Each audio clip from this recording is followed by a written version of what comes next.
So ladies and gentlemen, we do move on now into our first panel.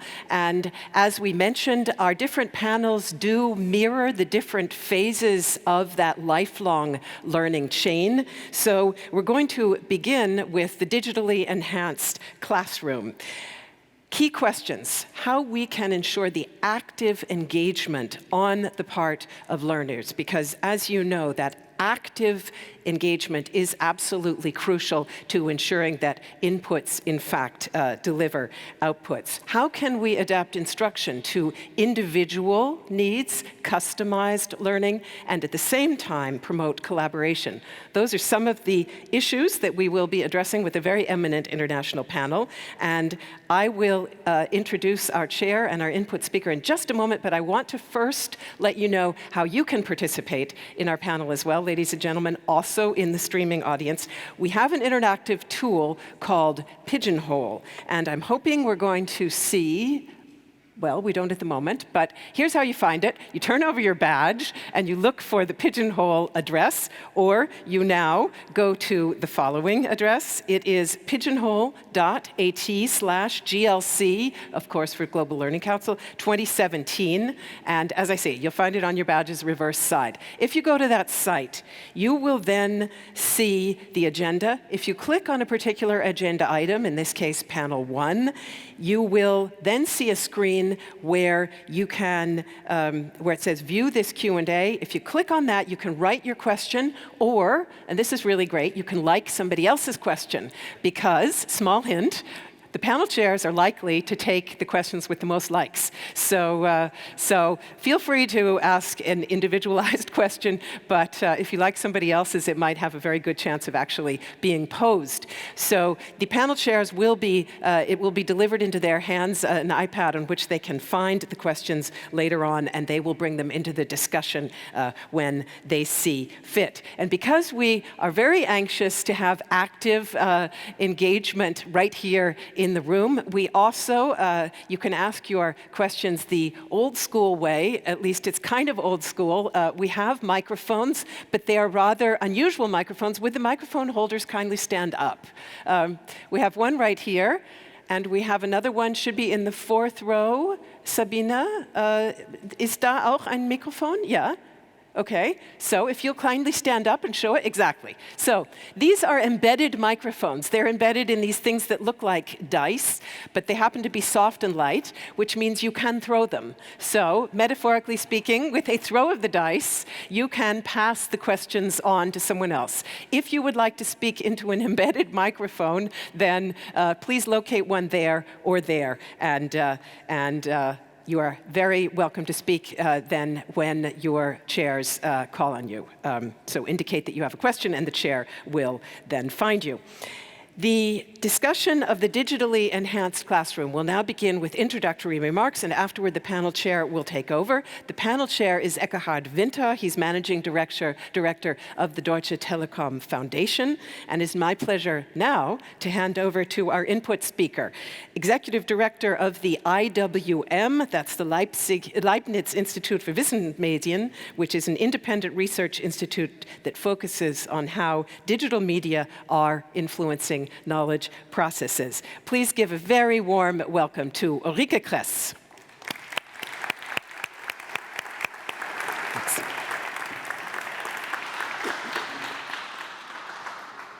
Hello all together. I was asked to give some remarks on this panel about the technology-enhanced classroom. So, to give you some association, many schools are still something like analog islands in a digital world, at least here in Germany. So which equipment do we need to enhance the classrooms? Video projectors, interactive boards, tablets, mobile phones, or in the future, perhaps interactive tables for each student, augmented realities, brain-computer interfaces, or teaching robots, who knows? What will the tools for the next 10 to 20 years be? Can schools really afford them? And how have school buildings and classrooms to be adapted in order to afford the use of these tools? This is my first association. It refers to technology. Does enhanced digital classroom means to enhance the classroom by technology? The second association would be, it's the enhancement of teaching that should happen. So how can technology improve really teaching? How can it make our teaching better? It can, for example, improve classroom management. It can individualize instruction. It can make interaction, collaboration between the students possible. It may also help to link school to everyday learning. It may widen the interactive space. Students may not only be able to contact their schoolmates in the room, but also work with schoolmates from other classes, other teachers, even from communities outside the school. And last but not least, mobile technology may bridge learning in schools with learning in the wild. Students may be able to go to museums, to science museums, or to work as citizen scientists and observe animals in their surrounding nature. But we all know media do not automatically make learning better. All those media have to be used in an adequate way, and teachers definitely have to be trained for that. So we need, and this on the primary goal, we need adequate teacher educations. Currently, many teachers are reluctant to use media because it's much effort for them. They may lose control over the classroom, and it's just troublesome. My first association is that enhancement of the classroom may refer to enhancement of learning, of the students' learning. And I think this is the primary goal when we want to use and to bring digital technology into the classrooms. We want to make students' learning really better. We want to make their learning deeper, more efficient, more effective, perhaps also more motivating, more self-regulated, more interactive, more flexible, more creative, or whatever we can use with media. And research, also our own research at the IWM in Tübingen, shows that this can really happen. So there is much empirical, experimental evidence that tools can make learning better.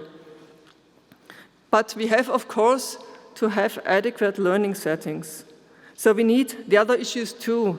We need a variety of technical tools in the classrooms, and we need teachers who are able to use these tools for their teaching, and we need, of course, this media. So tools, teaching and learning are strongly related to each other. They influence each other. Different technological tools have different instructional potentials, and teachers have to use this and have to use this adequately and flexibly. And this variety of tools, settings, and instructions make the digitally enhanced classroom such a complex field. Thanks.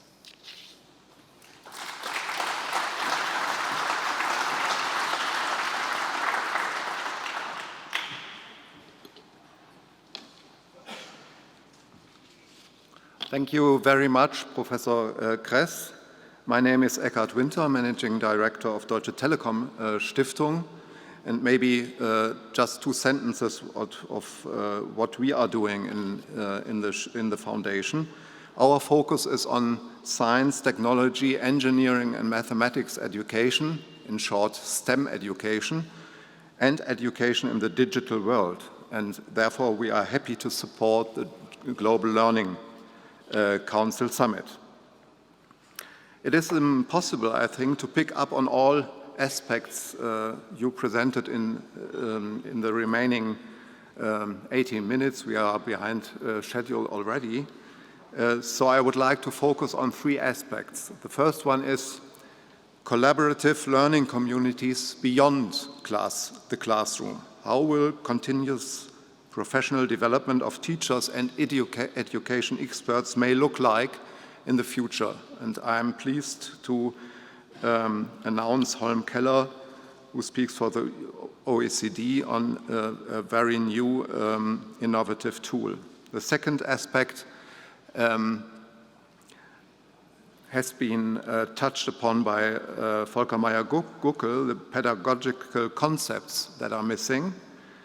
And the slogan could be teaching trumps technology. How can 21st century skills be imparted with and without digital tools inside and outside the classroom, or even without classrooms at all? And we will have an example for that from the Netherlands and another example from Germany, from two principals, school principals. The third question is the growing heterogeneity of learners. How can we handle this? With a special focus on student-centered approaches in vocational training, we will hear a brief presentation by Professor Carsten Wolf from Bremen University. All those aspects are of global importance. The contributions of Dülfer and Wolf, however, give the session a certain German flavor. Since the system of dual vocational education and training has been a strength in this country, but meets new challenges in the digital world. And all four speakers will be involved in the concluding panel session, as all of you are as well, the plenary discussion. So the first kickoff speech will be delivered by Holm Keller. He is, in the best sense of the word, a jack of all trades. He's a consultant to OECD's Directorate for Education and Skills on PISA, and in this function he will talk today. He also serves as the executive chairman of Canop Foundation, which is a global partnership in innovation with more than 100 member organizations promoting research-based innovation for the public and societal benefit.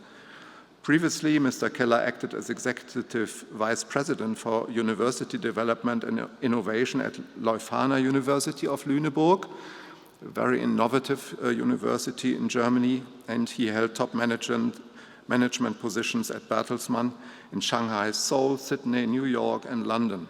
Before, Holm Keller was associate principal with McKinsey & Company, where he was instrumental for building the firm's global accelerator practice. Educated in Vienna and at Harvard's Kennedy School of Government, he had worked as a musical composer and an artistic producer. So we are looking forward to your presentation. It's on PISA for You, the online program for school improvement, a unique collaborative global learning platform, hence an ideal example to be presented at the Global Learning Council Summit. It's global learning at its finest. A new promising format maybe in continuous professional development of educators, which is of central importance, as we just heard, for the success of technology-enhanced learning. And it's addressed in the paper, the consensus paper, Berlin consensus paper, that pedagogical challenges should be addressed on a global scale. The floor is yours.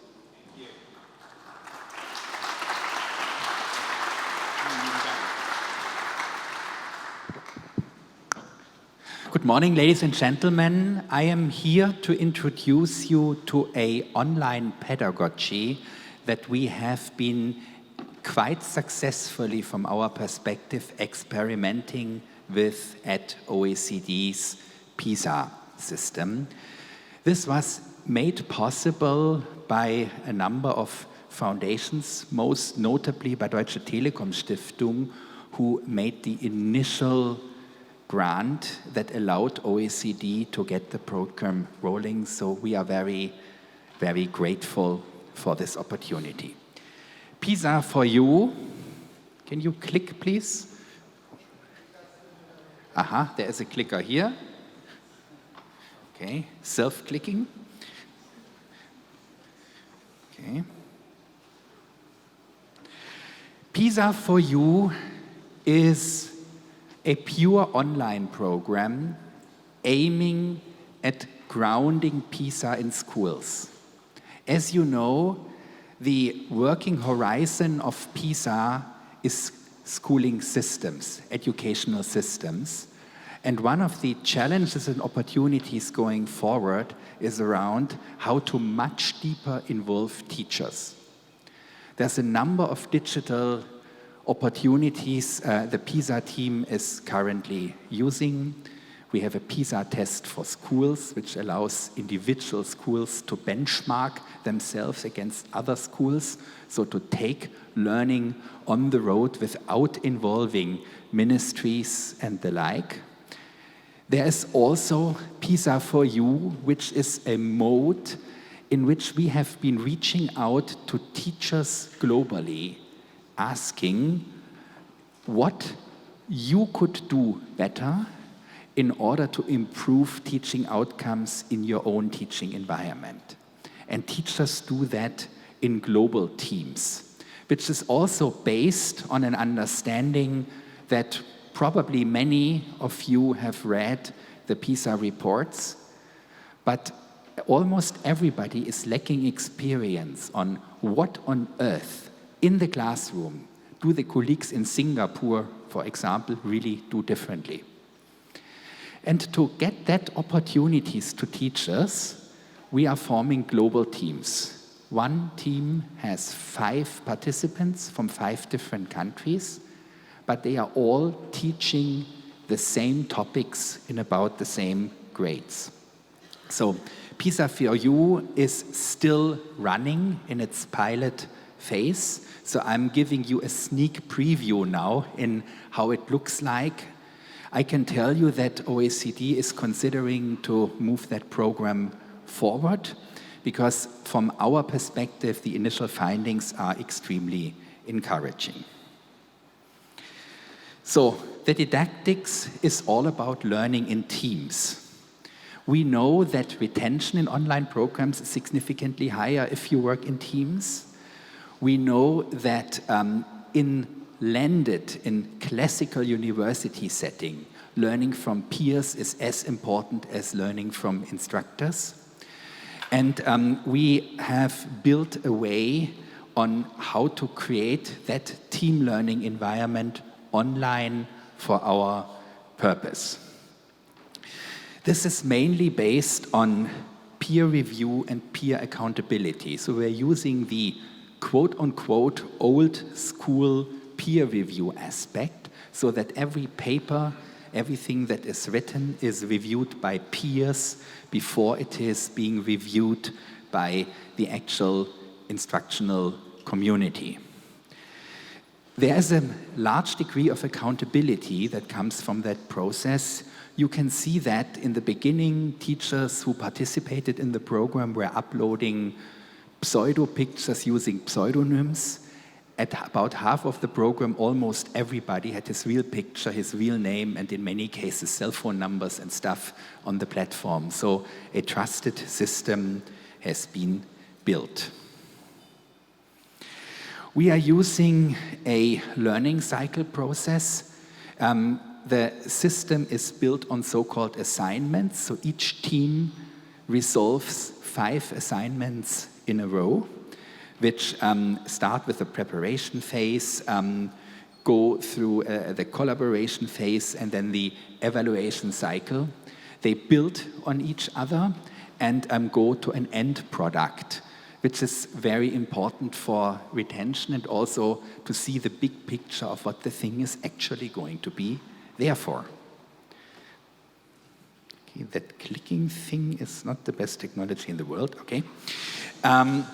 What we do is we know that learning systems can never be developed to the same speed as the internet itself with all the big tools are evolving. So we are totally agnostic to the type of collaborative and production enhancement tools people are using. Basically, we have APIs into everything that's out there. We don't care, and we are not trying to outperform or outspend Microsoft, Apple, or the like. So what we see here is over the 3 years the system is being operational. The platforms people have been using have almost completely exchanged. Nothing is left from what we had in year 1, and this process is evolving.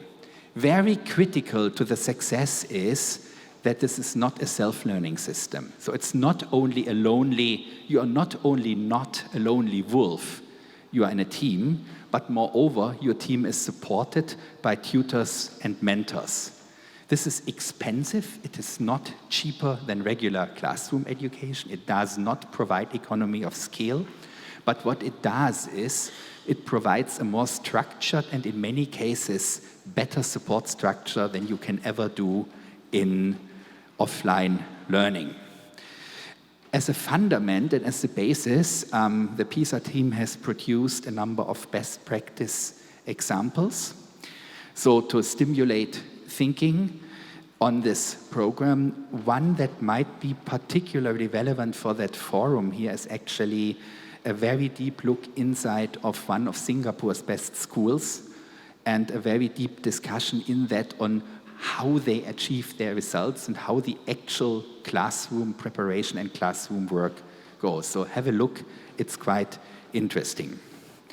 So the entire program, as I said, is based on assignments, so it's stepping stones one after the other, moving from jointly identifying a challenge to something that we call a resource that can be shared.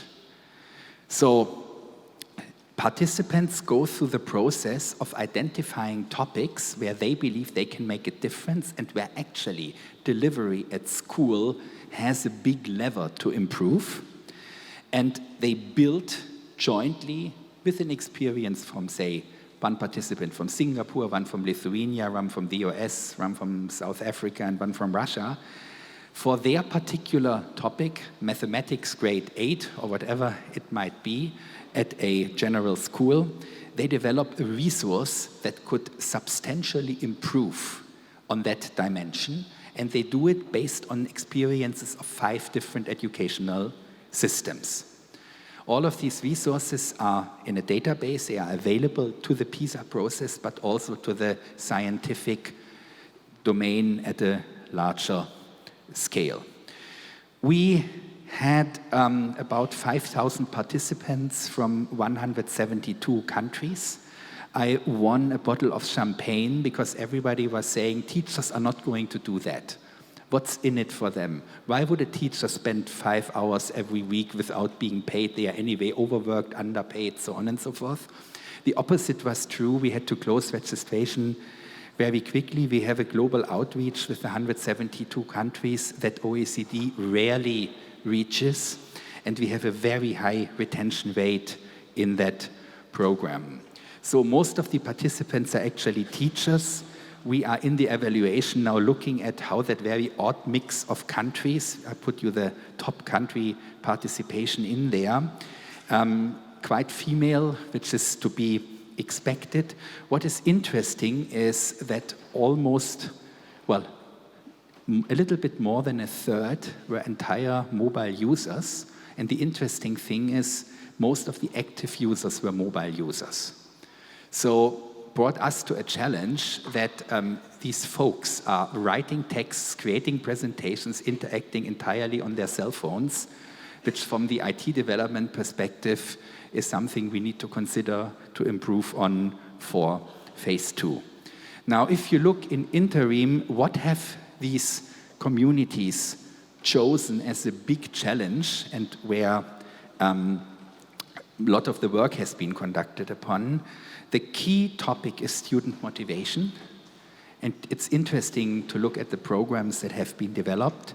Classroom management and disciplinary issues come second. Counter to our expectation, parental involvement comes very close after that. Third.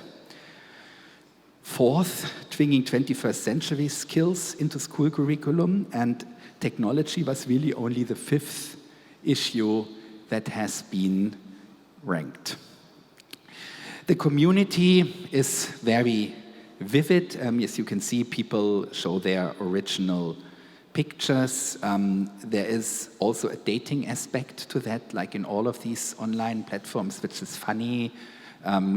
Every other month, one of the dating companies wants to buy this platform because it's finally something meaningful people could do. We are not selling, though. There is a library, which is a library that aims at the pull logic. So students have to pull it's a lot of filmed materials. Some of this is helping very complicated texts to be read in a better way. We have been collaborating on some of that also with Deutsche Welle. Thank you very much. Lots of partners in the program. So this is now a page of one of the teams. So there's a homepage for each team where then they post what they are doing. There's quite a bit of marketing involved, as always in online. We will have a winner in the end, and that winner will be presenting to the PISA Council and the PISA board in Paris what they like to do. For you to know is we are using this instrument as OECD also for a big political participation process, defining minimum standards for the integration of migrants. It's something you can also do on that platform, and the platform itself will be used for a number of academic programs. There will be a medical degree program that will be run on that, and a few others. This is outside of the OECD domain. PISA for You is very grateful to the William and Flora Hewlett Foundation. They made the most substantive contribution in making this program possible.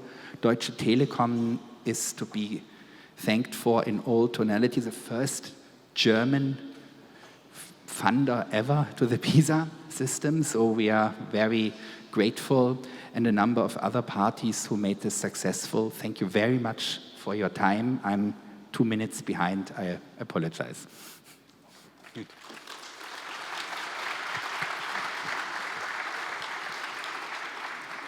Thank you very much for this presentation. I think that's a very innovative way for global learning. And I pick up one question from the audience, because it should be global, and you showed it. How will education look like in the developing countries in the future? Will Africa, Asia be left behind, and this will lead to a wide gap of knowledge between the developing and developed countries? You showed us a list of countries, and there were countries like Nigeria, Philippines, Mexico in the top 10. I mean, the good news for the PISA team is that participation in this program has really been global, and we saw that educators in countries that have less advantageously financed education systems are quite active in reaching out. So the equality in education will be probably the most relevant driver for global wealth and development, and the PISA system is very conscious of our obligation to contribute, and PISA for You is one of the programs that can help here also in less well-financed countries. There's another question I will put to Ulrike Kress later. Do we really need more research? You can answer that later, just think about it. We have bigger challenges like professional development, and that's it's all about continuous professional development. So my question would be, this is a very sophisticated approach, and can that be adopted as a widely accepted format for teacher CPD? That is to say, for the rank and file of teachers. The key learnings we have are threefold. One is, if you work in teams, you tutor and mentor, and you empower the learner himself, you get to high retention and you get to measurably better teaching outcomes compared to a standard classroom situation. This is the aim. The second major learning is that these digital platforms substantially help building global bridges and opportunities. The issue for teachers is they are mostly working in their regional environments where they have been educated. And there's, compared to many other professions, a relatively limited degree of internationalization. Programs like this can indeed help, and they help bottom up, but they of course need to be complemented by top-down approaches, as you know them extremely well from OECD and PISA. Thank you. I think we have to move to the next topic, or the real topic of this of this panel because it's called the Digitally Enhanced Classroom, and we will turn now to the Digitally Enhanced Classroom proper. Personally, I don't like this label very much because it refers more to technology and less to teaching, and a digitally enhanced classroom is useless unless it is embedded in an environment of ongoing lesson and school development. We will have 2 short presentations in a row now. The first one is on Agora at Nike Roermond, Netherlands, a radical, holistic approach reaching far beyond new technologies. And the second one is on a vocational school, the Oskar von Miller Schule in Kassel, a school with a long history of more than 50 years, now on its way into the digital era. I would like to introduce Jan Fasen. He's the principal of Mundium College, a set of 4 schools for secondary education in Roermond, Netherlands, including Nike, with a total of 2,500 students and 240 teachers. In addition, Jan Fasen is founder of Agora, and he will talk about this model, where the established idea of school has been dropped altogether.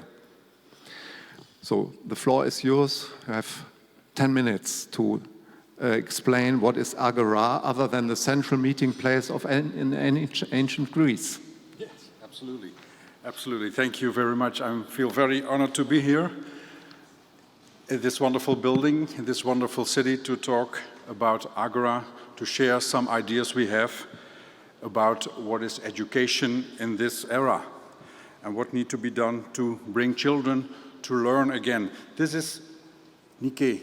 It's a school building, and it's one of my school buildings, and in this school building we started Agora in 2014. And it looks nice. I think it looks nice. And when people don't know this is a school building, and I ask, based on this image, what kind of building is it? No one says it's a school building, and that's a really important issue. Because when we talk about school, we immediately have images what is happening in that building. And there are classrooms, and there are corridors, and children have to be in the classroom because when they are in the corridors, they did something wrong. It's in our DNA. We all follow this kind of education in this way. At this time, it's secondary education I'm talking about. At this time, 110 students are on Agora. Coming years, there are 180. And how does this work? Oh yeah, this. And it's not because of the existence of technology that we have to change our educational system. But all our students have a smartphone. All our students have a Chromebook, have an iPad, and they may use it in classrooms. And they have access to Facebook and the Khan Academy and the apps they need. But it's not the main reason that we have to change our educational system, because we have a major other problem, and that's the second issue I mentioned here, is because of the high urgency that we have to create to set up a learning society which will not prepare our kids for the future, but enables them to create a future. When we all read our papers and we all look on television, then it seems that we are facing a future full of anger, aggression, and it's a terrifying mindset which is coming up to us. When I look what is in my school, I see youngsters which are hopeful, which are enjoying their lives, which are working and learning together, which are doing challenging things and travel over the world. And that's our future. The future exists already. He's in our schools, but we don't ask our kids about their minds and thoughts and ideas about that future. And that's a very important issue when we want to come to a deeper learning and a deeper insight by the kids, by themselves, but also for their own future. The second thing, which is very important for me, is that we have to create a learning society which treats every child unequal. So every child is getting the same chances. Now they are sitting in classrooms in Holland, divided on levels and age, and when they once sit in a classroom, divided on a level, they never come out. And it depends in this time that not every child, children don't get the same chances in the world. It depends who is your father and who is your mother. It depends how rich are your father and your mother. And that's a great worry of mine, and the segregation must be a huge issue on the national and politics agenda, but it started also how do we organize our learning systems in our own school, and how bring we all kids to learning and to develop and growth in a fantastic way.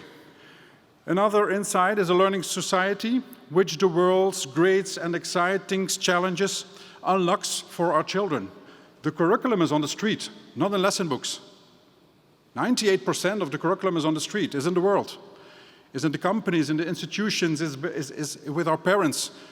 But we are not able to unlock this great challenging things for our kids. And then is technology the thing at this moment, maybe the only thing why we can start it doing now. Because it realizes that social society, and it is able to organize this for every child in a personalized way. Okay, yes, there it is. I have some other issues mentioned, but it's especially for the Dutch situation. But I think it's comparable in other countries. We are doing it high on OECD by outcomes, learning outcomes, but we're doing it very, very low, under on the list, with motivation of kids. The segregation aspect I mentioned already. Parents pay in Holland 157 million euros for education because we don't doing our job very well with exams training, with housework support, and so on and so on. It's a great issue that a lot of teachers are doing not their work with a lot of pleasure, because it's the most shineable and interesting and grateful job you can have, to be a teacher, to work with kids on the future.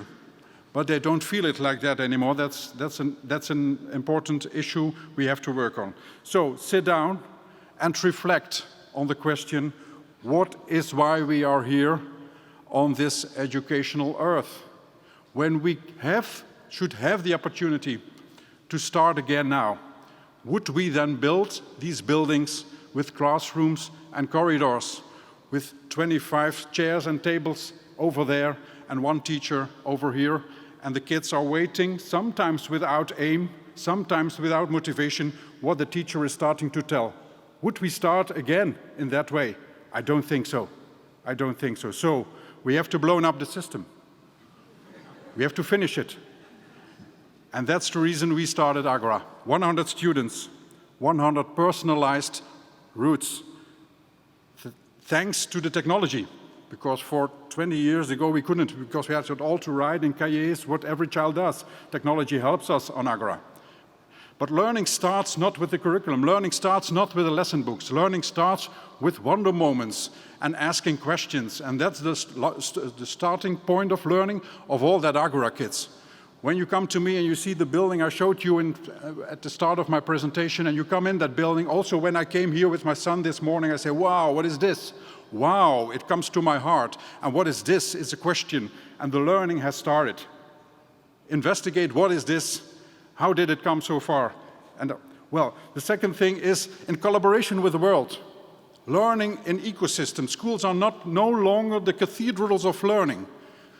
Learn in ecosystem, invite and meet the world, so children can put up all those great challenges, and they can do it with wise adults, with parents and with teachers. Teachers are more important in this new approach than ever, but they are guiding on the process.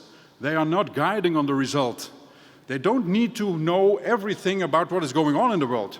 They need to know every child, and they need to know where that child can get the information and the knowledge, the excellent knowledge he needs to set a step further. Well, let children play so they can celebrate their failures, and do it in a heterogenic group. Don't divide on level and don't divide on age. That's not what they need. And never give up. It's a wonderful hell of a job to create a new educational system. I have experience with it, and sometimes people say, I'm mad, I'm crazy. And for a few years ago, I didn't dare to Twitter about it, because some people are really anxious about turning on and give a total collapse to the educational system. But we have to do it for ourselves, for our kids, and therefore for our future. Thank you very much. Thank you, Jan. Would you...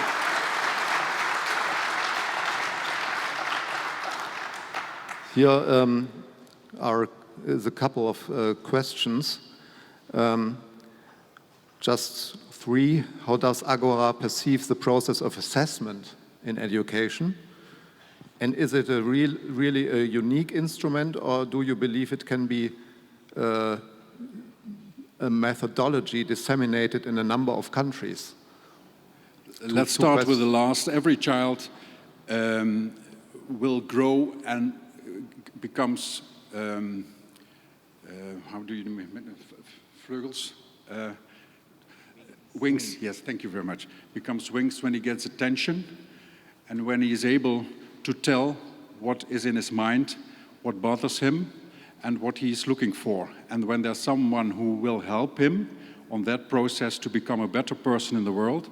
So that's not only in the Netherlands an issue, it's all over the world, I guess. I'm sure about that. But do you know other institutions already existing in the Netherlands or elsewhere? No, we are the first one in the Netherlands, and we have a lot of public to come and visit us, and they say, I wanted to, but political legislation is not very helpful to realize that, because we have to fund new schools, to get some euros to pay our teachers, because they have to pay very well. They do a wonderful job, and that is not very helpful at this moment, the political issues. The first question was about assessments. We use the insights of Zimmermann, self-regulated learning. And when children wonder about things and ask questions, for example, some issues of the Victory Tower here in Berlin, where I was yesterday, and they want to investigate that, then there's a forethought phase. And then children think about, with the guiding of their teacher, why do I want to investigate that Victory Tower? What is wondering, why I'm curious about that? And what are my goals? And please don't set that goals too low. Give it a great, really challenge to reach something. So that's the forethought phase. It's the longest phase of the learning process. The second phase is the performance. He starts and investigates and talks with people and goes to Berlin and climbs up and feels how the experience is. And the third phase is the self-reflection phase. And that's maybe the most important phase, because he looks back and he does this always with others, with teachers and with other students he collaborates with. And that gives a great insight about his practice, about his growth, about his lacks. So that's our manner. And we use technology to bring it to insight, and we can view it on a system we built by ourselves. Maybe one last question. Where do you find the teachers who have to adopt a completely new role in this setting? In my own organization, because a lot of teachers want this, a lot. But it's nearly a challenge to bring them in the position to be an Agorian master. We don't call them teachers, we call them Agorian masters. It's a kind of mastership you have to reach in 5 years. And the most difficult part is to make contact again with kids. We always say, leave your subject, leave your knowledge. There's a child who wants to become better in life. Step to him, give him a hand, and ask the question, what are we going to do together to bring you better in life? And that's maybe the most challenging thing a teacher has to do. And so sometimes teachers say, I'm afraid of that really contact I have to make with children. Thank you. Jan Fasen. The second speaker is Wilfried Dülfer, Vice Principal at the Oscar von Miller School Kassel, a vocational school with more than 2,000 students. He is very experienced in teacher training and CPD, particularly in the fields of learning technologies, quality and staff development, and change management. And he carried out trainings in countries like China and Indonesia. Wilfried Dülfer will start with a very brief introduction of the German system called the dual vocational education and training, because not all of you are familiar with this system. And maybe I can tell what the second 12 votes went to the question, could you address some of the implementation challenges of digital learning? I think that's what you will talk about. Thank you very much. First of all, I might say thank you to you both, because I think this is the way we must do it in the future. And this will be the only way we can do it. Before I start how we changed my school, I would like to show you how the dual system in Germany is working, because it's not well known in the world. So I need something to change. Okay. Press it really hard. Yeah, I try my very best. Okay, the vocational training in the dual system in Germany. First of all, in my school, there are young people. They are about 16 years to 40 years old, and they want to learn a profession. And so they write a letter of application to, it's very hard, to trade or industry to become a vocational training. And if they are good, they are good for the companies, they will get apprentice. And then they made a contract whether to the Chamber of Industry or the Chamber of Handicraft.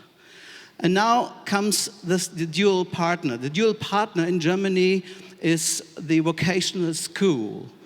Usually, the learners go 1 week in the vocational school and they have 2 weeks to learn in the firm. And if it's working good, both partners are working together. Then theory and practice come together, and what they learn will be good.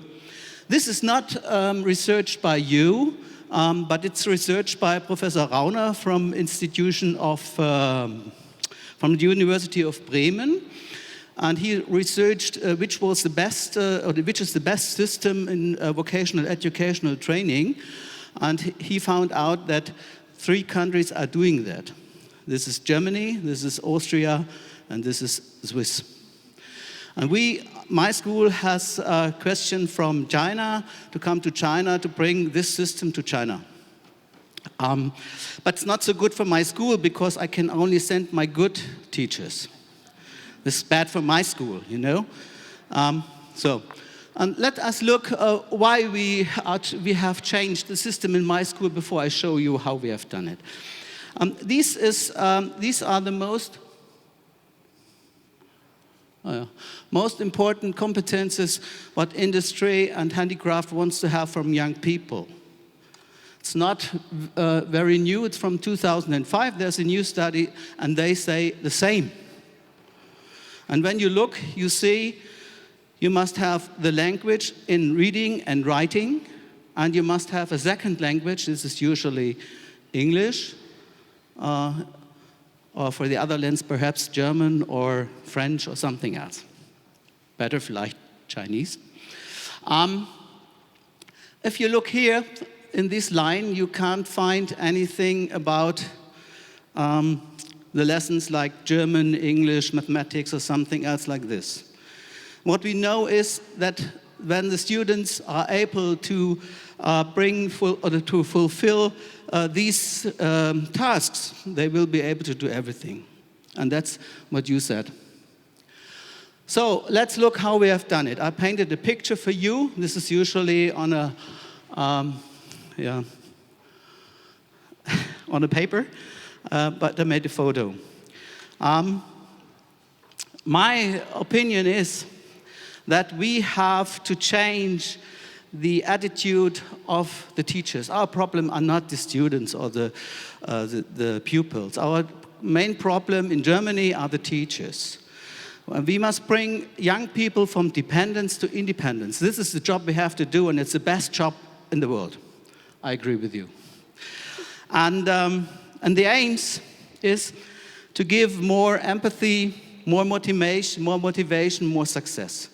If you look in the German system, you've usually found that the teachers will look for mistakes. But this has no power. The power is in the things what I make good. And so we changed the system and we said, first of all, we must have another view for the teaching. The view is we are coaching the students or the pupils. We are working in weeks, and every teacher is working on the same theme in this week. And while you do it, it's not possible to be the best in the case you are doing, but you're the best coach if you have no knowledge about what the pupils must do. Most of the questions are questions of organizing. And if there are questions which can't be answered by the teacher who is coaching, he must organize someone who can answer the student what he wants to know. And the most important thing is we have the knowledge that it's possible also in the classroom by themselves. There's another pupil who knows the answer of the question of the other one. So the learning is one student learns from another. Therefore, we need new kind of education for the teachers. This is coaching. This is not very well known in the universities in Germany, I think. Perhaps some do it, but I don't know it. We need further education for the teachers that they will be able to use the new media. This is a very important part. And we need a real teamwork. And if you ask me, what would I do?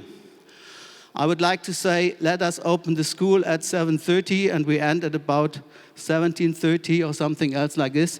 And every teacher has to be in school.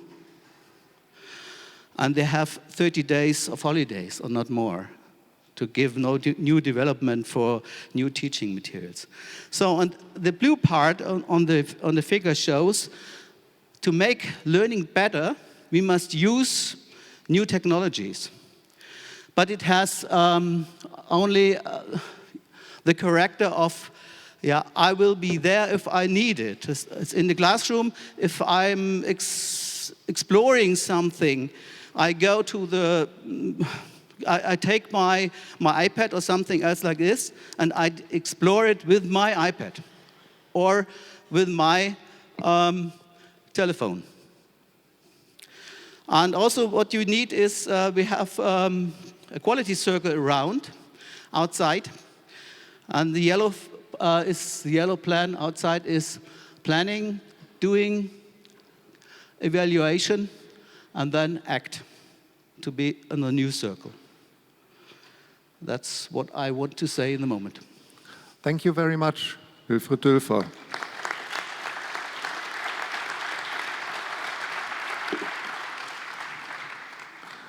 There is a question with 17 votes, and that is digital quite often disproportionately benefits the most able students. How can we make sure that we particularly help lower performing students? Maybe you both can answer that. Well, we know that digital skills are core to employability. So especially now in the debate that has been around refugee employability, finding out digital skills are totally key. The interesting thing is that the distribution of digital skills doesn't follow the normal distribution scheme of classically acquired skills. So there is an opportunity for equality coming along. One of you has said every child has a smartphone today. By far not every teacher has a smartphone. So there's an interesting process to come our way. maybe in the setting of your schools? Well, I believe that in my school, 98% to 100% have a smartphone or something else like this. So it's possible to use the new media everywhere. I don't see the reason that there's not the new media in school. This is not the question. The question is a pedagogical question. This is why I came up here and tried to step in. We know from research that this is really a problem, that many medical settings are very complex and overwhelm students which are not so much self-regulated learners. So in order to really develop good learning settings, we have to make sure that they're really adaptive and that really not just the very flexible and active students benefit from them, but really also the lower-level students. And this is something where we really need research. So your question was about research, not just that we propose learning with media is so nice and so everybody can benefit, that we really have the situation and that we do not enhance the gap between the high-level and low-level students. This is really a problem. Yes, that's a very important issue. Thank you for that, because we know till kids are 25 years old, the neurological software doesn't give them the opportunity to self-organize and self-regulate their educational growth, even if you have the lowest level or the highest level. So the teacher is more important about that, and they all use this kind of things, but I doubt if they use it all on the right way. And when they are investigating the Victory Tower, for example, I gave, then it's not the first hit on Google which gives the right answer, and that we have to practice and to teach them. Maybe, if I may, one of the things I found most interesting in Singapore is one particular classroom tool, which is a continuous student engagement tool. So what the teacher does is every student has their own smartphone, and basically all the questions asked and all the debate happens constantly on that second device, which allows to see that every student, everyone in the classroom, every moment is engaged. And since it's in most cases not one teacher, but two or teachers in this classroom, there's smaller groups that can be formed of those who obviously are not following. You can see that on the digital thing, and they can be helped in a very different way. So this has been extremely powerful, at least in those sessions we saw and we monitored. Have a look at it at the PISA for You video.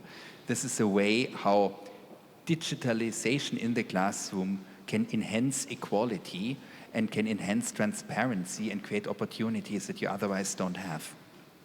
Thank you very much. That's a wonderful introduction of the last panelist, because he will talk about the shift from written text to audio-visual formats in learning, which might be conducive to equality. It's Carsten Wolf, the head of the SEMKI lab in Bremen University, Media Education and Educational Media. He is head of the Scientific Board Center for Multimedia in Teaching, Vice Director of the Professional School of Teacher Education. So please, the floor is yours. All right, thanks for the invitation. And so I will talk a little bit about like the de-schooled classroom. And I admit I watch a lot of YouTube, but 80% of all the students in Germany, they use YouTube to learn for their tests. And so this is an example of an untraditional teacher, because he's a math student from East Germany, and he's spending 100 hours to produce these math songs where he describes and explains here, for example, how to do vector algebra. So the interesting thing is that that YouTube has become the biggest audiovisual encyclopedia we have, and it's the second largest search engine. So young people today, if they want to know how to do something or want to learn about something, they just go to YouTube. And the great thing is that they can go there for curiosity. So, for example, this is a YouTuber. His channel is called Because Science, and he asks questions which are relevant to young people. This is what I mean. Take a look at this footage. How is Tony making what looks like a 90-degree turn at jet fighter speeds without somehow destroying himself? Okay, so now he starts to try to answer this question. The suit stops, but Tony and his insides need to be stopped by the suit, like a seatbelt in a car. At the very least, Tony's brain would keep moving as his skull stopped. It would smash into it and bruise, giving him an instant concussion like football players get when they crack heads. So why doesn't this happen? So when he tries to get a scientific answer and explain everything about inertia and how to prevent this, and from studies we know that a lot of engineers watched science fiction series 20 years ago, and now they create all the technology they saw. And so this is a really good example how people can get interested in things and just from the curiosity learn something. So there are a number of physical objects that can be used as a qubit. A single photon, a nucleus, or an electron. I met up with researchers who are using the outermost electron in phosphorus as a qubit. So this has been another example of somebody who's tried to explain how a quantum computer is working, and I don't know how many of you know how this is working. So you really can go there and you just not see not only cat videos and how to repair your bike, you can really learn deeper stuff there. And so in the first study, what we did, we said, okay, this seems to be the digital learning elite, and we interviewed people who are doing these YouTube tutorials and created these maps. This is somebody who's doing food and baking tutorials. So you can see some circles with some platforms like Pinterest and blogs and so on. So we did this with 10 people, 5 from the cooking and baking domain and 5 from the painting and drawing domain.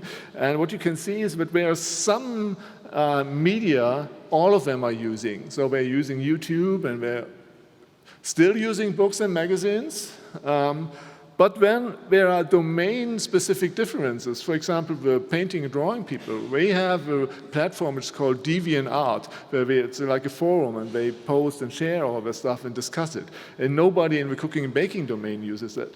And on the other side, on the cooking and baking domain, a lot of people use blogs.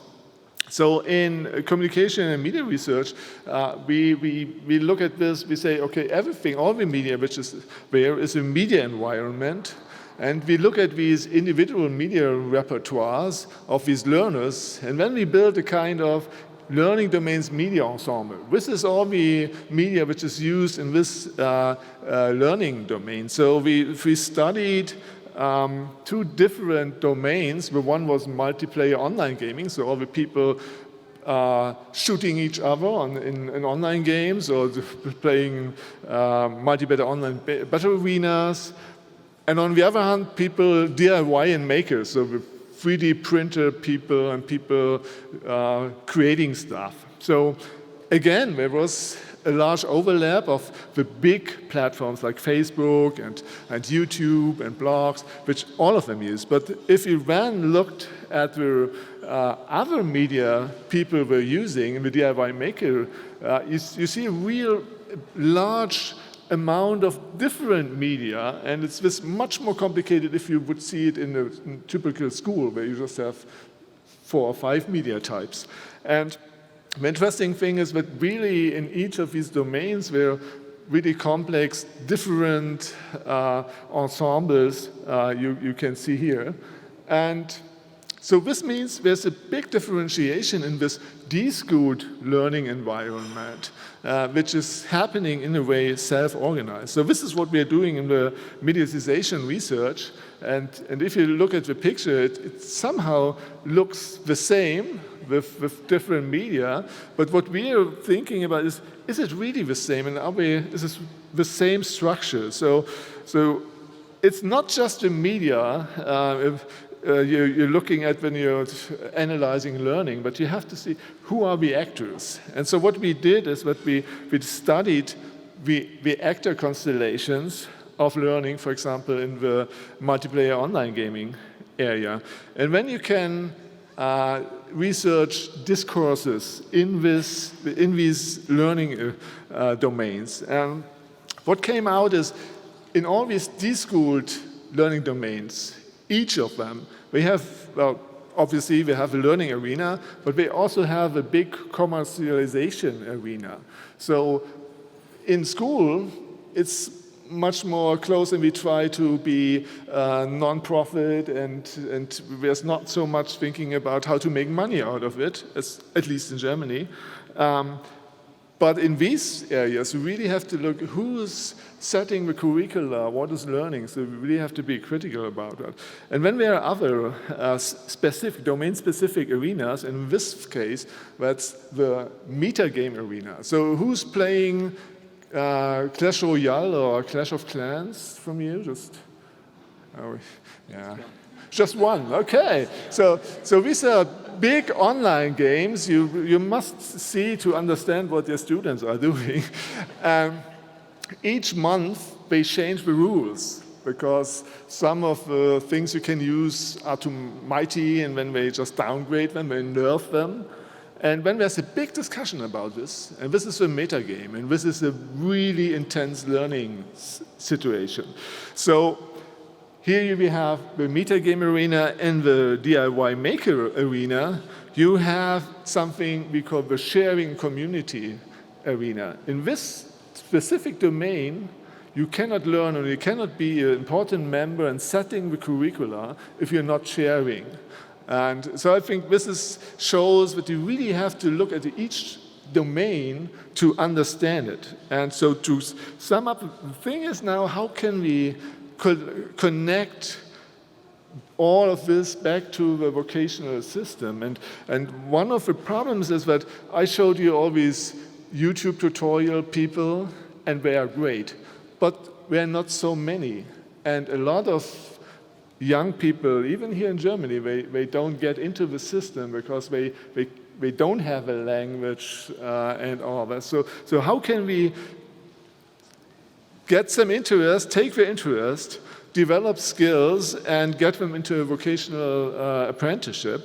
So we demonstrated a prototype at the IT Summit in Saarbrücken last year of an app. On the first view, it looks like it's like a YouTube or Vimeo for tutorials. But when we did some innovation, and the thing is, normally it's very hard to participate. People are not doing a real 5-minute tutorial because it's really damn hard to do it. And the math guy, he spends 100 hours on this. So what we are doing is that people can look at the tutorial, and while looking at the tutorial, they can snap a picture or snap a video of them doing it. So it's much more low, it's much easier to participate in it. So what we do is, in following the tutorial, we make some pictures of this. And first, it's interesting for the people who do the tutorials because they see, oh, people are really using it, and maybe they change it and they build upon it, and it gets really bigger, and I can learn from this too. And the second thing is that you have a kind of visual portfolio. You can go there, and then people can find you and give you a vocational apprenticeship. So to recap, YouTube is a kind of interest-driven, self-organized, informal learning space. You really have to look at it. These unschooled digital learning configurations are very highly complex, and they're self-organized by these people. So it's not that things are too, okay. So, and to understand this, all of this learning in digital age, you have to go into these discourse arenas to see who is really influencing what, and to do this critical. And in vocational education, I think audiovisual and mobile communication is the thing you have to use, and not so much of a written communication. Thank you.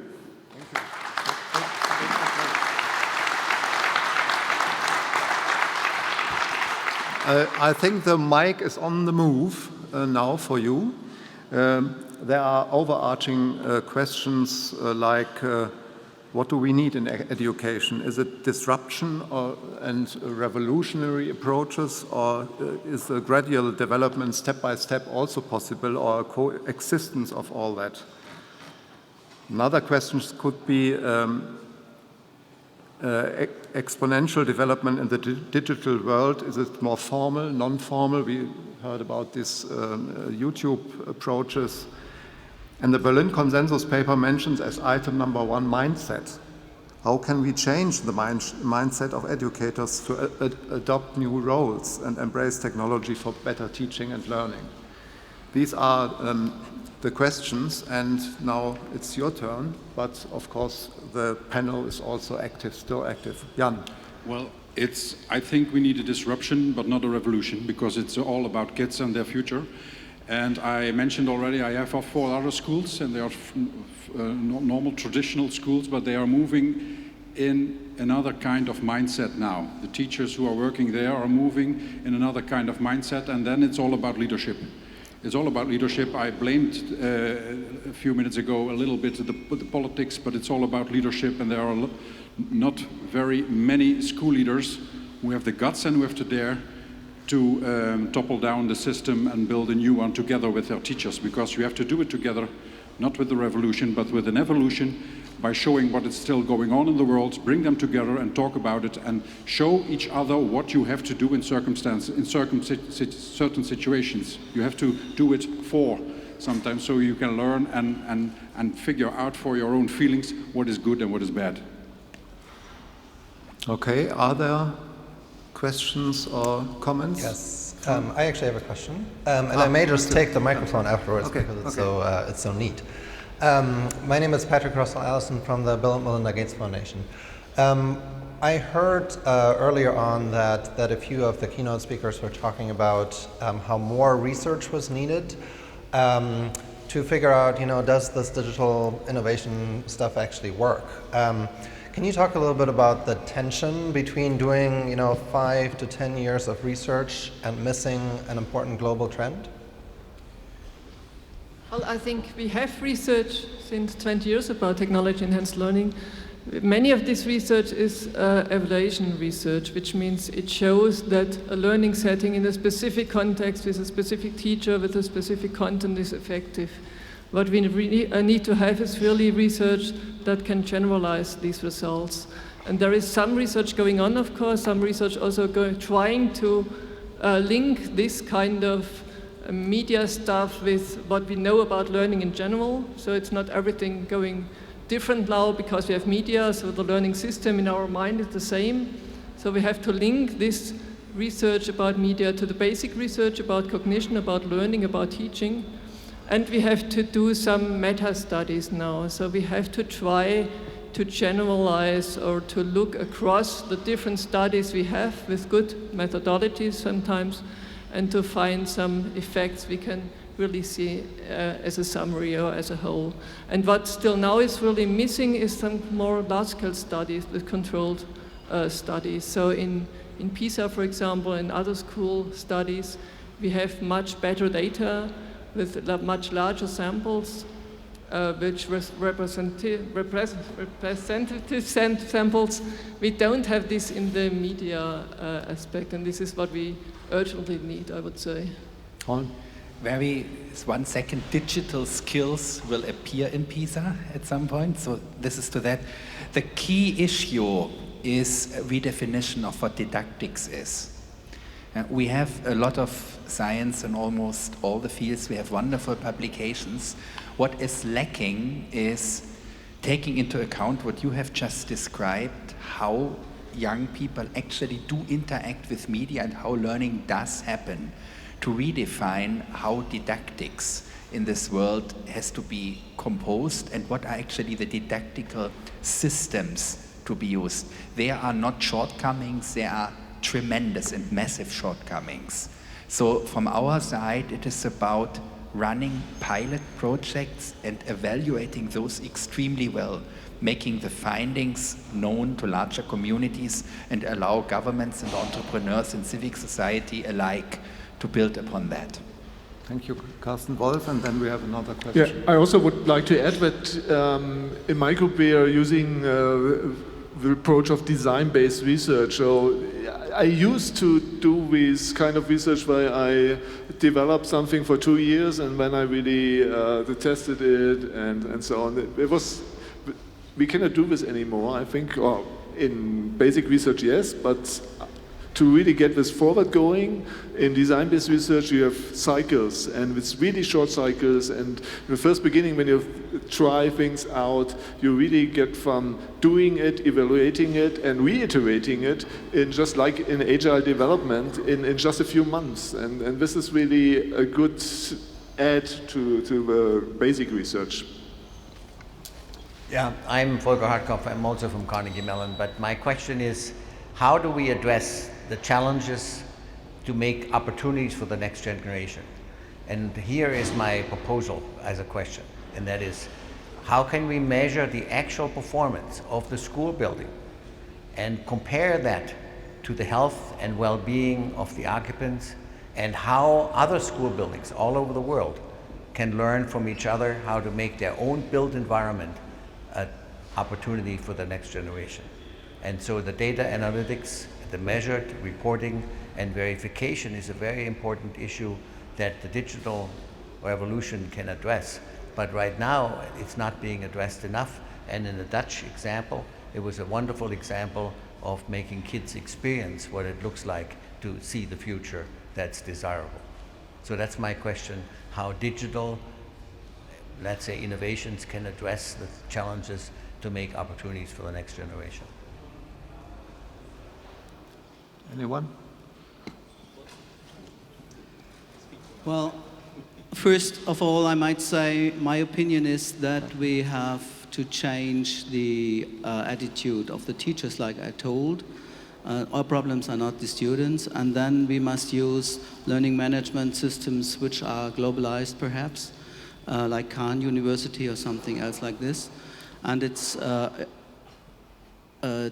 impossible that the changes in the schools are every 5 years without making a new contract that we need new systems in school. And also in the infrastructure that must be done by professionals and not by teachers. These are not the right persons. Teachers are for teaching and not for making infrastructure in schools. Holm.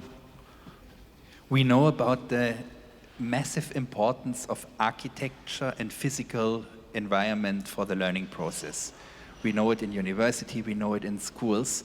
And the one note I would like to add is, in the digital environment, such environment is equally important, and virtually nobody actually looks at how the stuff looks like, feels, and what implicit stories it tells. This was not your question, but maybe building on it. It was my question, but I didn't say it well enough.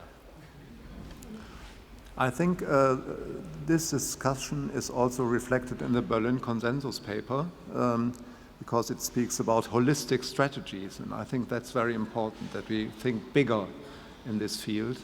And unfortunately, I have to draw this session to a close because there's another one before lunch break.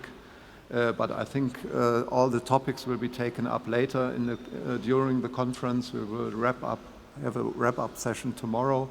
And I think the session on higher education will pick up certain items like maybe teacher education, which is a very, very important thing we just very briefly touched upon. So thank you very much, Ulrike Kress and the panelists, for this very interesting discussion and presentations. I think challenging and thought-provoking examples, which are maybe not typical in the landscape of the digitally enhanced classroom of today, but maybe tomorrow. Thank you very much.